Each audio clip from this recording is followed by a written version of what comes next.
ગુજરાતમાં એક એવું રજવાડું હતું જે સમયથી ઘણું આગળ ચાલતું હતું. તેનું નામ હતું મોરબી. મચ્છુ નદીના કાંઠે વસેલું મોરબી માત્ર એક શહેર નહીં, પરંતુ શૌર્ય, વૈભવ અને આધુનિકતાનું પ્રતીક હતું. પ્રાચીન કાળમાં મયુરધ્વજપુરી અને ગઢ ઢેલડી તરીકે ઓળખાતું આ નગર શૂરવીર જેઠવા રાજવીઓની ગાથાઓનું સાક્ષી રહ્યું છે. 17મી સદીમાં ઇતિહાસે વળાંક લીધો, જ્યારે કચ્છના જાડેજા વંશના પરાક્રમી શાસકો મોરબીમાં પ્રવેશ્યા. ઈસવીસન 1798માં ઠાકોર કાયોજી જાડેજાએ સાહસ અને બળથી સ્વતંત્ર મોરબી રજવાડાની સ્થાપના કરી.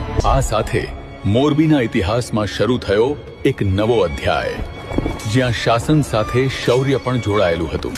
કાયોજી જાડેજા બાદ અનેક શક્તિશાળી રાજાઓ આવ્યા, જેમણે રાજકારણ અને યુદ્ધમાં ઠાકોર રવોજી દ્વિતીય ટંકારાનો મજબૂત કિલ્લો બંધાવી રાજ્યની સુરક્ષાને